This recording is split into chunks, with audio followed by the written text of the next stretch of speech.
ভালো করে নাড়াচাড়া দিতে হবে। আমার আম্মু তেলের ভিতরে পেঁয়াজ দিয়ে দিয়েছে, এখন ভালো করে নাড়তেছে। নাড়ার পর হালকা ভাজা ভাজা হলে আমার আম্মু সব উপকরণ দিয়ে দিবে। ভালো করে নাড়তে হবে।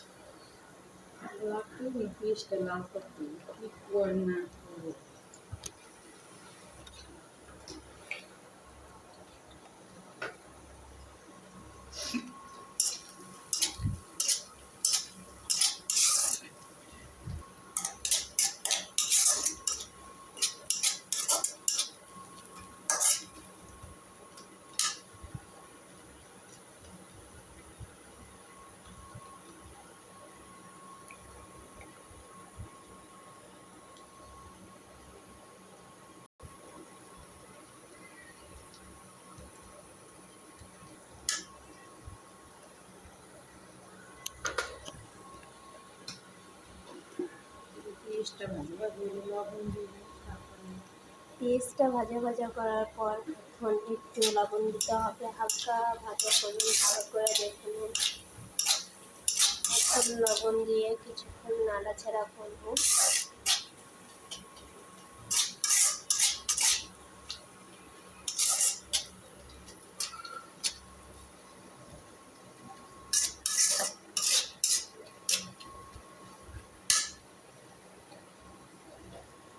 তারপরে কিছুটা আদা রসুন দিয়ে দিব আমরা 1.5 চামচ পরিমাণ, দিয়ে সেটা দিয়ে ভালো করে খুব নাড়াচাড়া করতে হবে।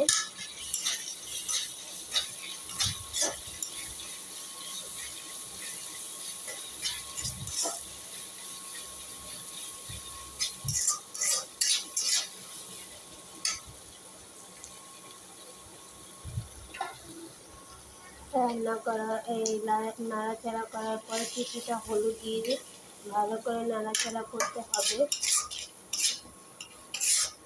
ঠিক এভাবে নাড়াচাড়া করব।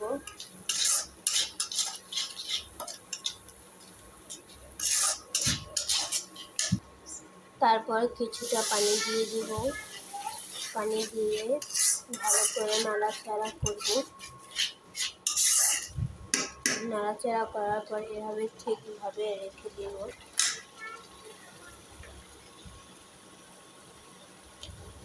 তারপর অল্প কিছু পরিমাণ মরিচ গুঁড়ো দিয়ে দেব আমরা। যারা যেরকম ঝাল খান সেরকম পরিমাণ মরিচ দিতে পারেন। দিয়ে ভালো করে নাড়াচাড়া করতে হবে।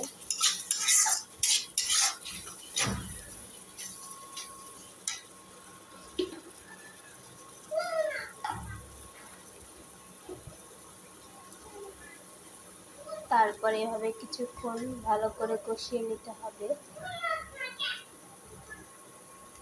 তারপর মাছের মশলাটা ভালো দিয়ে দিতে হবে, তাহলে খুব ভালো একটা গ্রান আসবে, খেতে স্বাদ হবে, মজা লাগবে।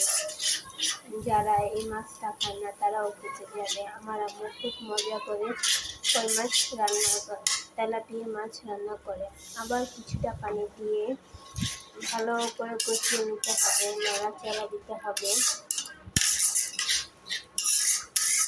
যারা এই মাছটা খাবে তারা আবারও খেতে যাবে। এত সুস্বাদু, এত মজাদার হয় আমার আম্মুর রান্না, খুব মজা হয়। আপনারা খেয়ে খাবেন, আপনাদের বাসাতে করবেন। আপনি আপনার বাসায় ট্রাই করবেন। আমাদের ভিডিওতে একটা লাইক, একটা কমেন্ট করবেন, যেন আমরা পরবর্তী ভিডিওর জন্য আপনাদের কাছে চ্যানেলে একটা সাবস্ক্রাইব করে দেবেন প্লিজ। ভালো করে কষিয়ে নিতে হবে, নাড়াচাড়া করতে হবে।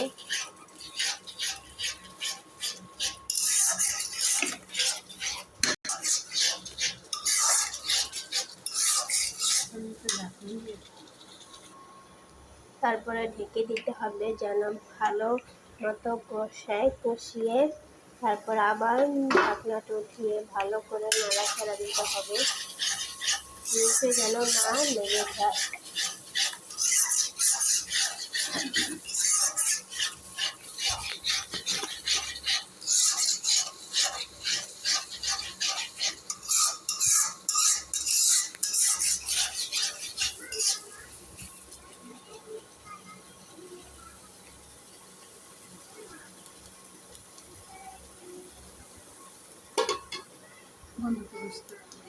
ভালো হয় না।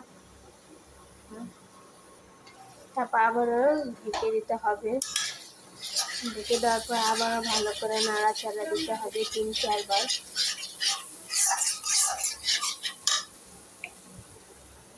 তারপর আবার কিছুটা পানি দিয়ে ভালো করে নাড়াচাড়া দিতে হবে। আপনারা চাইলে এই মাছটার সাথে কিছুটা আলু দিতে পারেন, কিন্তু আমরা আলু দেব না, বা অন্য অন্য সবজি দিতে পারেন, কিন্তু আমরা সেটা দিচ্ছি না। আমরা শুধু রান্না করব।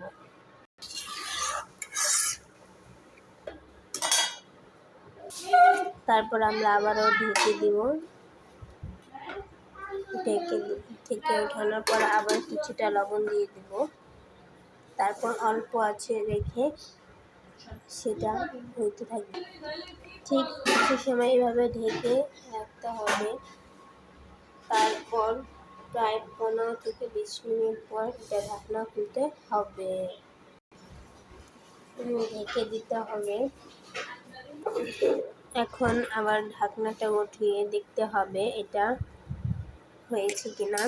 এটা খুব ভালোভাবে বল গেছে। তো এখন আবার একটু ভালো করে নাড়াচাড়া করব। এটা থেকে খুব সুন্দর একটা ঘ্রাণ বের হয়েছে। ঘ্রাণটা খুব ভালো লাগতেছে। তারপরে সবগুলো ভাজা মাছ ছেড়ে দিতে হবে।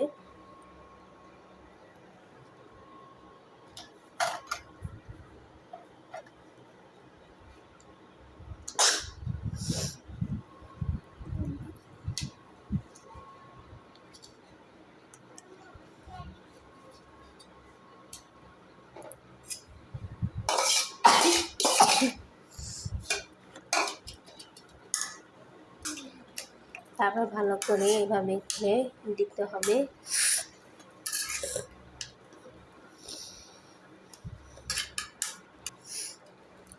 মাছটা ছেড়ে দেওয়ার পর কিছুটা কাঁচামরিচ দিয়ে দিতে হবে উপরে।